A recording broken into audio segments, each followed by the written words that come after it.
A paz do Senhor, meus queridos irmãos.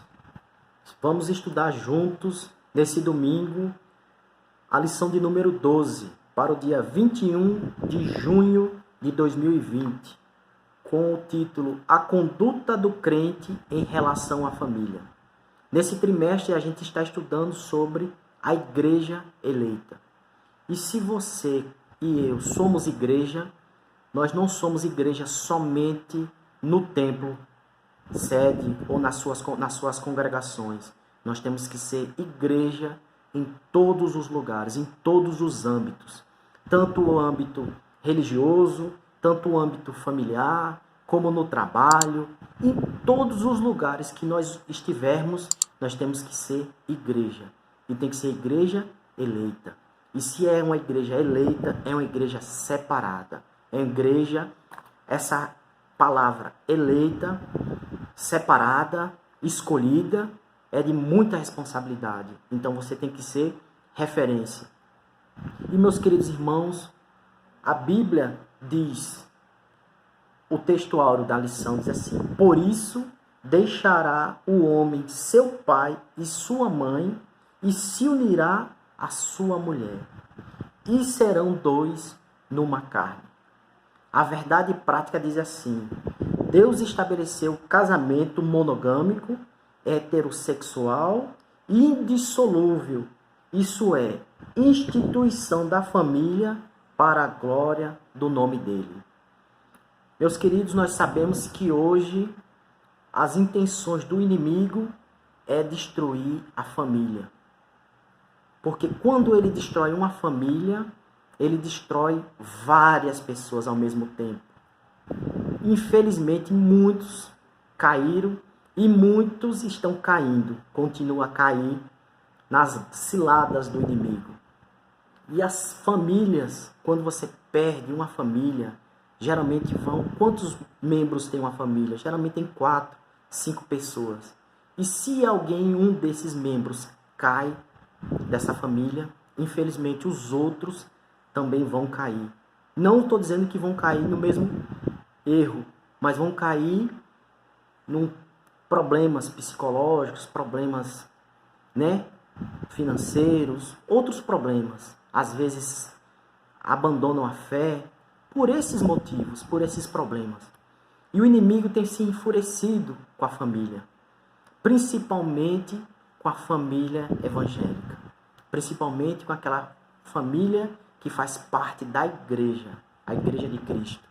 Então, meu querido irmão,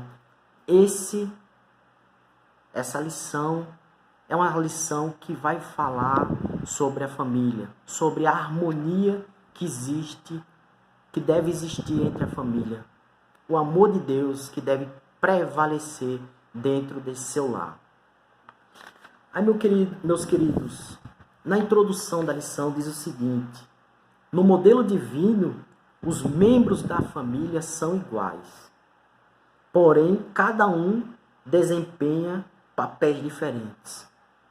Então, meus queridos, modelo divino, os papéis de cada um são a família, os membros da família são iguais. Isso é, não é para ninguém menosprezar ninguém. Não é porque o pai é o chefe da família que vai menosprezar a mulher, que vai menosprezar os filhos. Não, tem que ser todos iguais. Mas os papéis, as responsabilidades, cada um tem que assumir a sua responsabilidade. O pai, mantenedor da família, tem que assumir a sua responsabilidade. A mulher, como a dispenseira, como a pessoa que organiza, também tem que assumir a sua responsabilidade na educação e na organização. Os filhos também têm que ser responsáveis, têm que ter a sua responsabilidade de ser submisso, de serem obedientes, Cada um respeitando o seu limite, cada um tendo os seus papéis, respeitando os seus papéis. Aí diz o seguinte: o primeiro tópico diz a conduta do crente como marido. Primeiro, você é crente, Marido crente. Porque existem pessoas que, infelizmente, eles colocam esse versículo na mente e dizem assim: Deus é a cabeça de Cristo, Cristo é a cabeça do homem e o homem é a cabeça da mulher. Como está escrito em 1 Coríntios, capítulo 11, versículo 3. Aí ele diz, pronto, como eu sou a cabeça, eu saio mandando em tudo, sou aquela pessoa super autoritária, a minha lei é essa e acabou, né? Ditador. Não, meu querido, temos que ter harmonia, temos que ter paz, né? Vamos estudar juntos nessa lição. E a versículo diz assim: Deus é a cabeça de Cristo e Cristo é a cabeça do homem. E o homem é a cabeça da mulher. Como está escrito em 1 Coríntios, capítulo 11, versículo 3. O marido é a cabeça da mulher, como também Cristo é a cabeça da igreja. O versículo 5, capítulo 5, versículo 23. O marido deve liderar a sua casa. A liderança é do marido. A prover o sustento é do marido. Essa é a tarefa do marido. Existem pessoas, na maioria das casas, que as mulheres também ajudam com o sustento da sua família. Mas a tarefa principal ficou para o marido. Assumir essa responsabilidade. E muitos têm confundido esses papéis, têm trocado esses papéis. E infelizmente muitos casamentos estão ruindo, não estão durando. Por quê? Porque inverter os papéis, inverter as ordens dos papéis, e infelizmente estão tendo desavenças. Se a mulher tem um salário maior do que o do marido, ela já quer ser a cabeça, ela quer ser a líder da família. Mas Deus deixou esse papel para o homem. O homem ser a cabeça da família. A mulher tem que ser submissa. O marido deve liderar a sua casa, do mesmo modo como Cristo lidera a igreja, visando o seu absoluto bem-estar. Efésios capítulo 5, versículo 29. O modelo cristão está fundado no amor e no respeito mútuo, como está escrito em João, capítulo 13, versículo 34 e 35. Então, meus queridos, tem que ter o amor, tem que ter o respeito, tem que ter essa união entre os membros da sua família. Tem que ser aquele amor altruísta, cada um vendo o bem-estar do seu próximo, e não o amor não, né? O pensamento egoísta, cada um vendo somente o seu lado. O meu dinheiro é o meu dinheiro, o seu dinheiro é o seu dinheiro. Meus queridos, se está numa união de bens, se a mulher também ganha seu dinheiro e o marido também ganha o seu dinheiro, esse dinheiro tem que ser unido, como é a união de vocês, né? Não adianta você pegar e dizer, esse dinheiro é meu, e o seu é seu e o meu é meu. Vai dar briga, vai haver desavença, vai haver infelizmente, lá na frente vai haver um rompimento. Tem que existir união, tem que existir Deus no coração, tem que existir essa paz. E diz o seguinte: o amor como elemento primordial. O marido, além de liderar, deve também amar sua esposa, assim como Cristo amou a igreja. Capítulo 5, versículo 25. Isso implica a prática de sacrifício, como diz as Escrituras. Cristo amou a igreja e a si mesmo se entregou por ela. O 5:25, parte B. O amor de Cristo para a sua igreja foi altruísta e incondicional, como está escrito em Romanos capítulo 5, versículo 8. Assim a igreja foi atraída para Cristo por meio do amor, e não por ameaças ou imposição autoritária. Tem que ter, desse modo, os maridos devem manter a união e a harmonia conjugal por meio do exercício do amor. Tem que existir esse amor, tem que existir essa harmonia, né? Não adianta você pegar e dizer, ser aquela pessoa autoritária. Eu sou cabeça então quem manda aqui sou eu. A mulher diz, então, já que você quer mandar em mim, eu não quero obedecer. Não existe uma submissão, tem que ter harmonia, tem que ter harmonia, tem que ter união. Meus queridos, eu sei que nos dias atuais, muitas pessoas não querem mais se sujeitar, a mulher não quer se sujeitar ao marido. Porque, como eu falei anteriormente, porque muitas trabalham, muitas têm o seu próprio dinheiro, às vezes têm até mais do que o próprio marido, aí se acham no direito de querem ser a cabeça da família. Mas esse papel, a palavra de Deus disse que esse papel é do homem. O homem tem que ser a cabeça e a mulher tem que ser submissa a seu marido. Continuando, meus queridos, tópico 2 diz o seguinte: a conduta da crente como esposa. Como a gente estava falando anteriormente, a mulher tem que ser submissa ao marido. Aí diz o seguinte, 2:1 diz, o conceito de submissão cristã. Portanto, aqui não se trata de uma sujeição irracional ao domínio de alguém, mas uma submissão voluntária e de grata aceitação do amor e do cuidado do marido. Então, meus queridos, essa sujeição que a mulher tem com o marido é a sujeição de bom grado, uma sujeição racional, a sujeição porque ela está se sentindo amada pelo seu marido. Marido, amai as vossas mulheres, e mulheres, sujeitai-vos aos vossos maridos. E aí ele diz, continuando, por isso, nada há de depreciativo nessa conduta, pois retrata o alto nível de relacionamento entre Cristo e a sua amada igreja. Então, meus queridos, da mesma forma que Cristo, ama a sua igreja, trata a sua igreja, nós devemos tratar as nossas mulheres, devemos amar as nossas mulheres.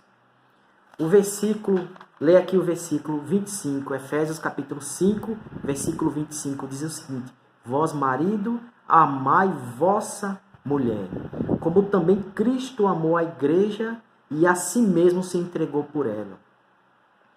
No versículo 29 diz assim, porque nunca ninguém aborreceu a sua própria carne, antes a alimenta e sustenta, como também o Senhor a sua igreja. Isso está falando do marido. Se ele ama a si mesmo, se ele ama a sua mulher, como o versículo 28 diz assim devem os maridos amar a sua própria mulher, como a seu próprio corpo. Quem ama a sua mulher, ama a si mesmo. Tem até um ditado popular que diz assim, quem ama, cuida.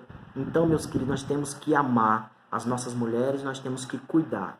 E mulheres têm que ser submissas aos vossos maridos.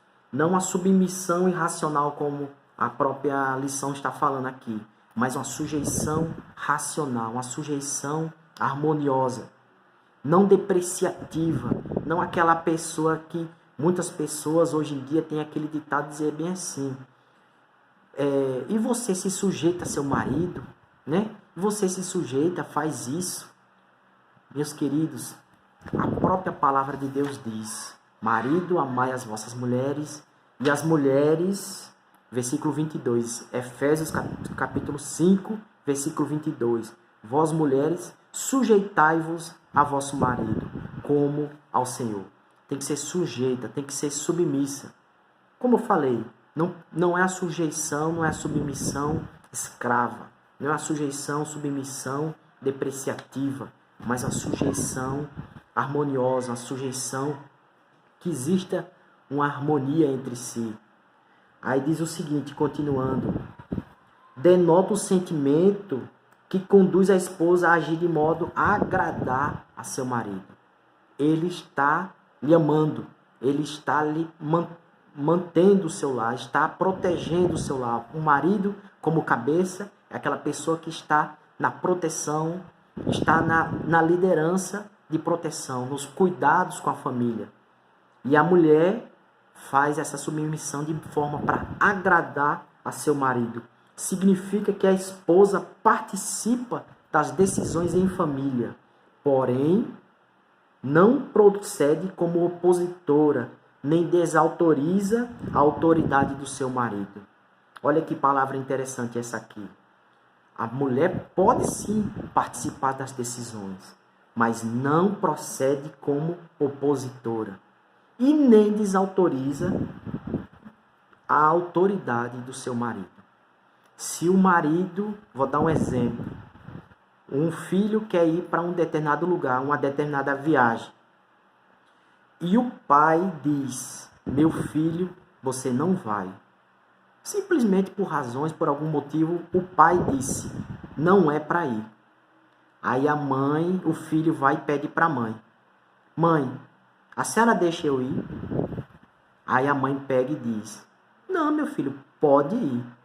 O que ela está fazendo? Está tirando a autoridade do pai. Está sendo uma opositora ao marido. Ela está tirando totalmente a autoridade do pai. O que isso vai acontecer? Nas próximas vezes que o filho for querer tomar alguma decisão, ele já não vai mais pedir ao pai. Vai pedir à mãe. O correto é o seguinte: o pai disse não, não é para ir. Então a mãe, como uma pessoa submissa, uma pessoa serva de Deus, uma pessoa submissa ao marido, disse o quê? Meu filho, seu pai disse que não era para ir. Então meu filho não é para ir, porque a palavra dele é maior do que a minha. Então eu aceito a palavra dele. Então como o quê? Uma pessoa submissa, uma pessoa crente fiel, uma pessoa, né? Aí diz o seguinte, continuando, o tópico 3.